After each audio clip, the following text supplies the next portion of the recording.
Fala galera, tudo bem? Eu sou o professor Thiago Boca e hoje nós vamos falar sobre agentes públicos. Há uma confusão muito grande em saber quais são os vínculos que uma pessoa pode ter com a administração pública. Nesse primeiro momento é muito importante deixar claro que existe uma relação de gênero e espécie. Quem é o agente público? Algumas pessoas confundem achando, por exemplo, que agente público é aquele que ocupa um cargo público, ou que agente público, para ser qualificado como tal, precisa necessariamente ter uma remuneração. Vamos esclarecer isso de uma vez por todas. Quem é o agente público?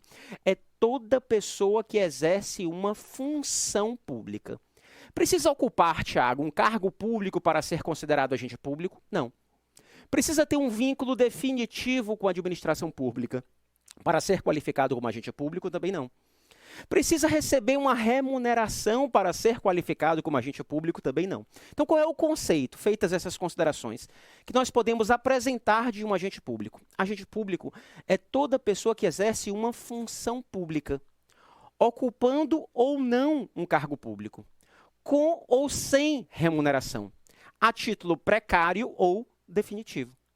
Só que nós temos algumas espécies de agentes públicos. Por exemplo, se determinada pessoa ocupa um cargo público, esse agente público será chamado de servidor público. Então, quem é o servidor público? É o ocupante de um cargo público. O que é cargo público? É um conjunto de atribuições e responsabilidades que são acometidas a uma pessoa. Ou seja, é uma cadeira, e nessa cadeira nós temos um conjunto de atribuições e responsabilidades, chamamos essa cadeira, de cargo público. A pessoa que ocupa essa cadeira é chamada de servidor público. E cuidado, porque existe um cargo público de provimento efetivo e um cargo público de provimento em comissão. E qual é a diferença básica? Percebam que as duas pessoas que ocupam esses cargos públicos são qualificadas como servidores públicos. E nós já sabemos, se são servidores públicos, uma relação de espécie com o gênero agentes públicos. E qual é a diferença básica? O servidor público que ocupa um cargo público de provimento efetivo, ele possui um vínculo duradouro com a administração pública. E para que ele ocupe este cargo público, ele precisa ser aprovado em um concurso público de provas ou de provas e títulos. Já o servidor público que ocupa um cargo público de provimento em comissão, de acordo com o artigo 37, inciso 5 da Constituição Federal, ele não precisa ocupar mediante aprovação prévia em um concurso público, porque o ingresso ele é livre e a saída também é livre. É o que nós chamamos de livre nomeação e livre exoneração. Agora, muita atenção, muito cuidado com o ponto, que normalmente as pessoas se confundem. Tanto a pessoa que ocupa um cargo público de provimento efetivo, que possui um vínculo duradouro com a administração pública, como aquela pessoa que ocupa um cargo público de provimento em comissão, que possui um vínculo precário com a administração pública, ambas estão regidas por um regime estatutário. O que é que algumas pessoas acabam se equivocando? Achando que quem ocupa um cargo público de provimento efetivo, essa pessoa está sujeita a um regime estatutário, enquanto que a pessoa que ocupa um cargo público de provimento em comissão, diante do vínculo precário, que nós já conversamos, teria um vínculo seletista. Isto está errado. Muito errado.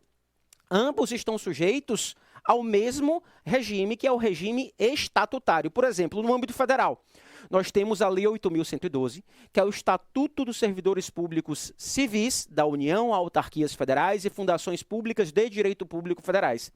Tanto quem ocupa um cargo público de provimento efetivo, quanto quem ocupa um cargo público de provimento em comissão, ambos estão sujeitos à Lei 8.112.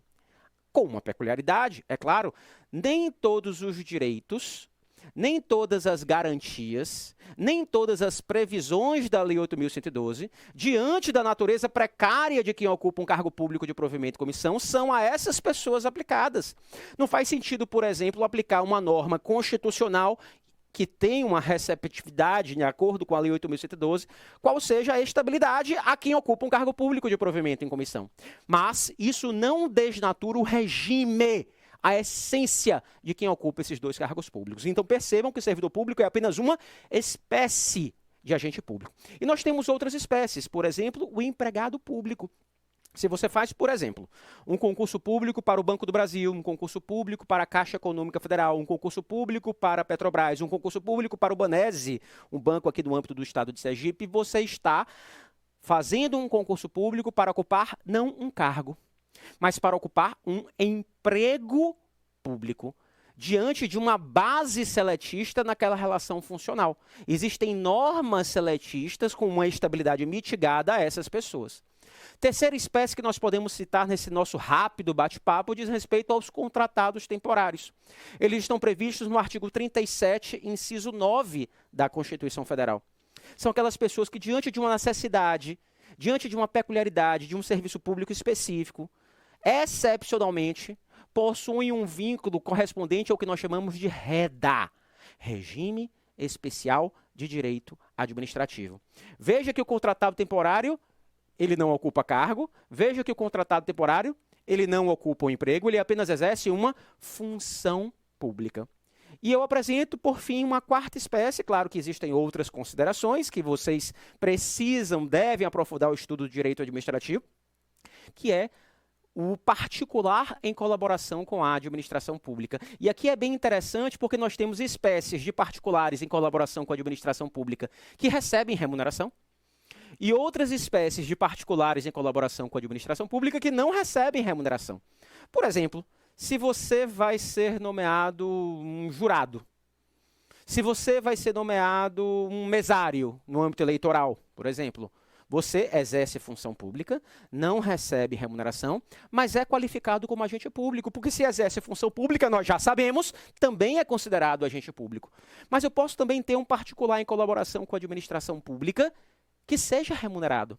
Os notários, os registradores, os cartorários de uma maneira geral, que recebem um serviço público por meio de uma delegação e que precisam fazer concurso público, também são qualificados como particulares em colaboração com a administração pública. Então, ficam aqui essas considerações. Te vejo no próximo vídeo. Relembrando de forma resumida, agente público é um gênero e hoje nós passamos rapidamente por 4 espécies: servidores públicos, empregados públicos, contratados temporários e particulares em colaboração com a administração pública. Fique com Deus e até a próxima. Valeu!